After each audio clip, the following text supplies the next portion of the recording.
City. It's the Tonight Show starring Jimmy Fallon. And now, here he is, Jimmy Fallon. Hey, hey, hey, hey. Hey, hey, hey,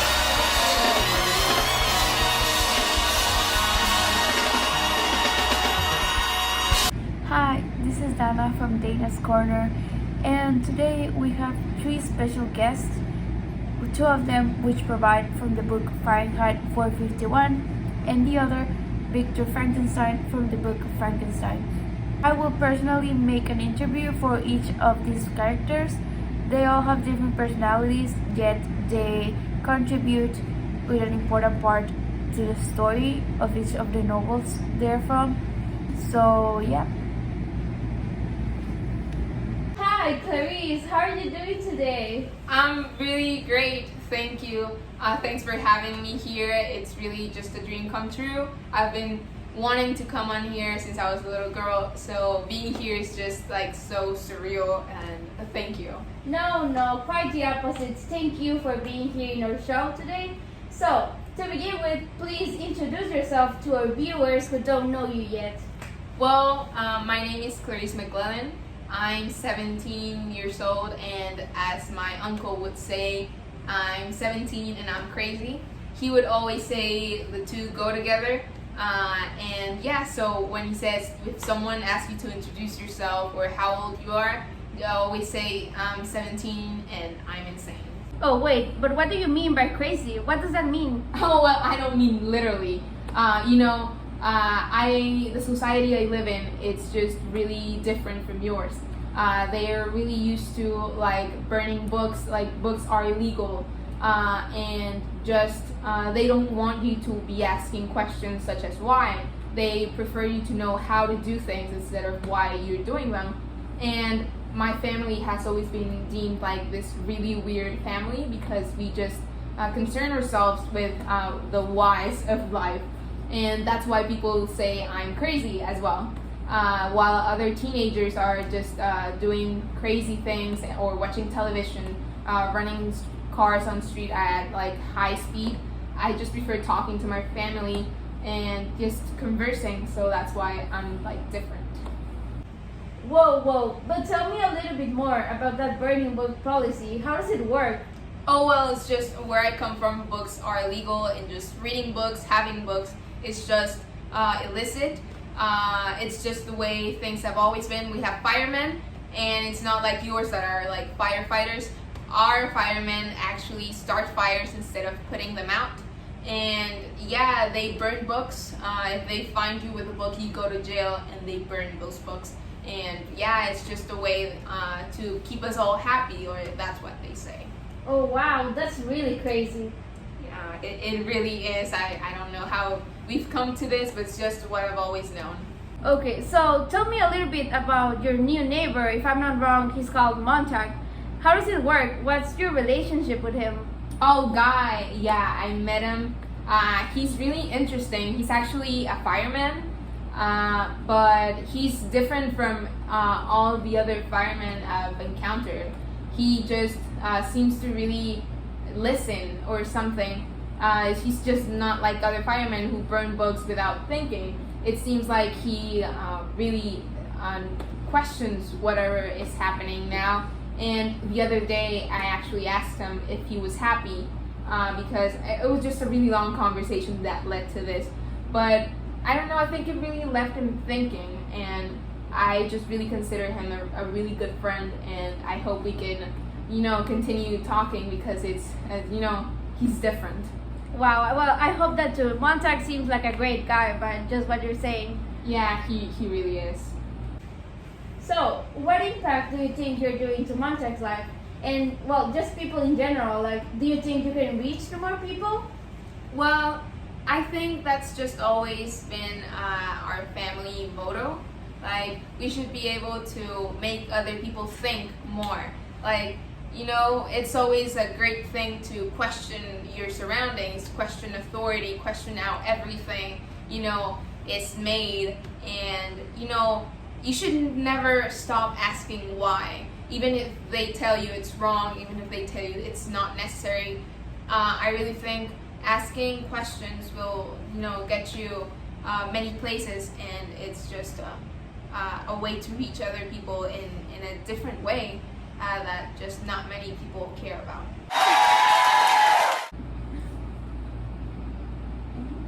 Well, my production team is telling me that our next guest is here. But thank you so much for being here, Clarice. It was a great honor to having someone like you here. And well, we hope that with this interview you can make like an impact to our society and just like to our viewers to make consciousness about all these things that are happening in our society today. But thank you so much for being here again. Thanks for having me. I really think we can make a change and make people conscious of like how other people have it. Like your society is different from mine, but it was great being here. So thank you. No, thank you. Thank you.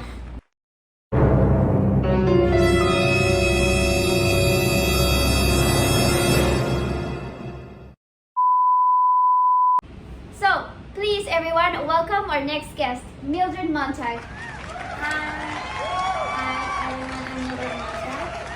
Hi, how are you? I'm fine, thank you. And you?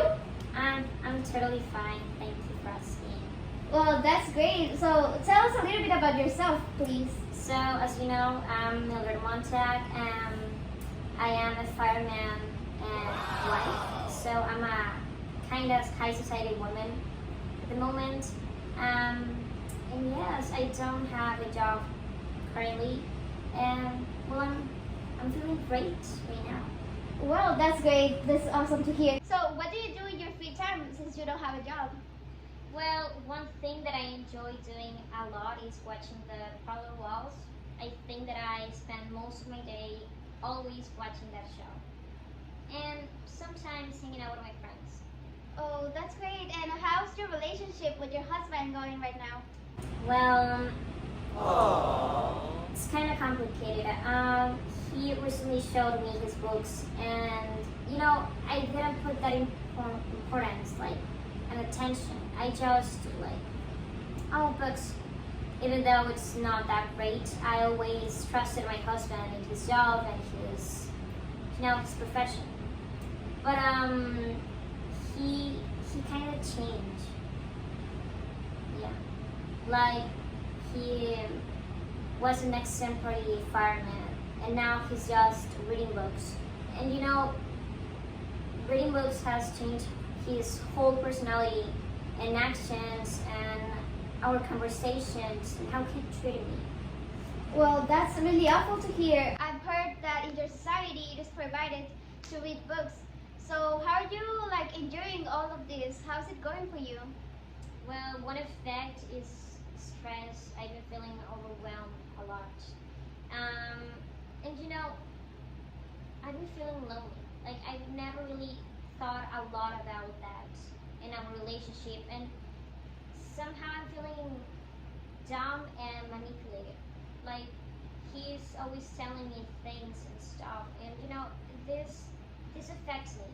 But mostly in the night, I feel like I can't sleep. Well, it must be very sad for you. I hope you can overcome all of this. I know it can be really hard in relationships, all of this, the differences, but we hope you're doing all right for the moment. Yeah, I've been recently, the way that I've been solving this is by drinking sleeping pills. And one problem is that there's one point that I don't feel the effect anymore. And I consume and get 1 and 2 and 3, and that got me in a big problem one night. Well, it's really sad to hear about this news, but we hope all the viewers and I myself hope that you can overcome this pain that you're feeling. It must be really hard for you. Yeah, I'm feeling kind of sad now that I think about it. It's really complicated. Can you excuse me for a moment? Can I go to the restroom? Oh yeah, please go to the restroom. Thank you. 2 hours later. Wait, what's taking Mildred so long? I think we should go check on her. Yeah, right? Mildred! Mildred! Mildred, are you alright? We're coming in.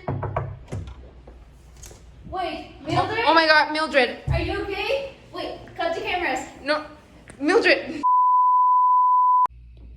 So, anyways, let's meet our third guest. Here you are. We have the famous Victor Frankenstein.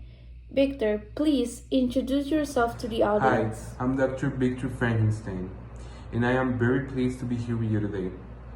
Because from the lot of dangerous and exciting things I've done, this is by far the one that I'm most excited about. Oh, thank you so much, Victor. But please tell us, what do you mean by dangerous? Well, you know, with my career as a doctor and as a scientist, there are a lot of lows and highs that come with it. Well, let's hope today is not one of the lows. Can you tell us about any accomplishments you've done during your whole career?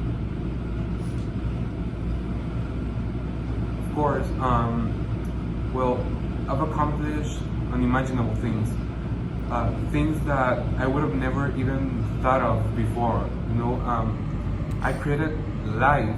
I've accomplished to create a whole new life from scratch. And of course, there were some disadvantages in the process, but that's what you do for science, isn't it? So, I've been curious to ask since a long time ago, what made you want to make this creature? Was there any inspiration, or did you want to accomplish something?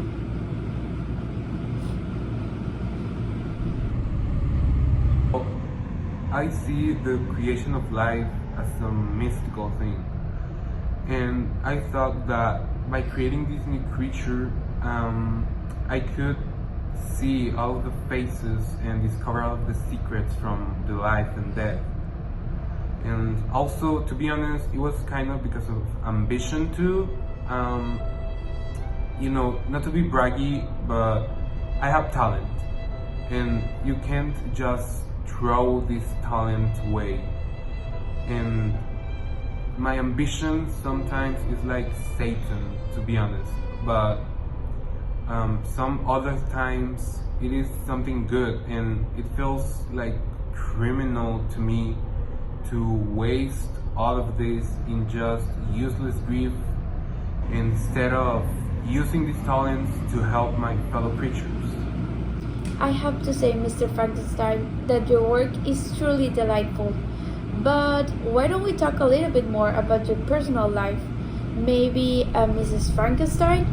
From what I heard, you were engaged to a girl named Elizabeth. Are there any plans for mini Frankensteins, maybe? Actually, Elizabeth passed away a while ago. There were some complications. I'm sorry, you know, I told you that the creature had some flaws and some lows.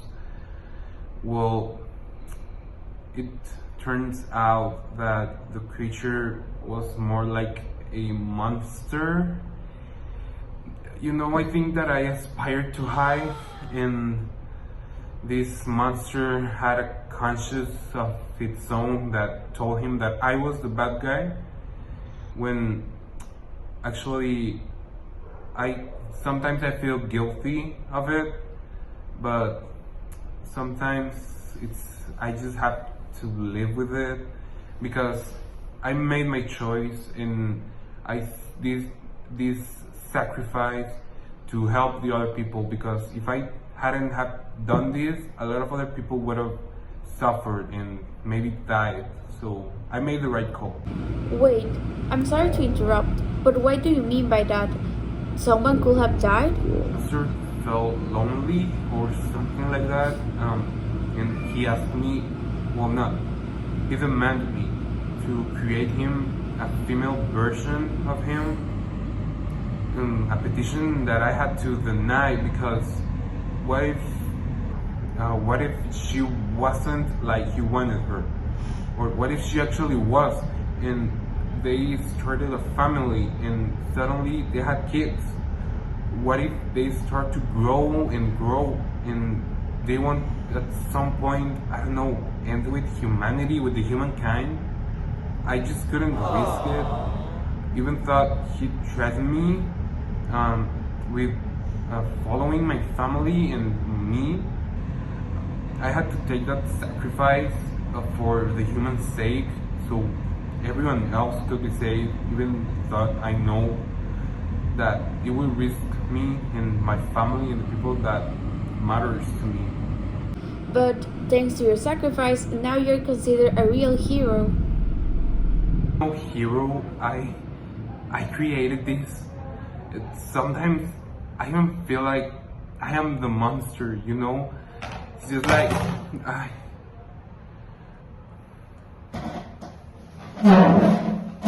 I'm sorry. I have to go. Wait, Mr. Victor, are you alright? I think we're having technical difficulties. I don't think he's coming back. So, anyways, that was it for today. Thank you so much for having me, and obviously, thank you for receiving all of our guests. This has been all for my part, so I'll see you next time.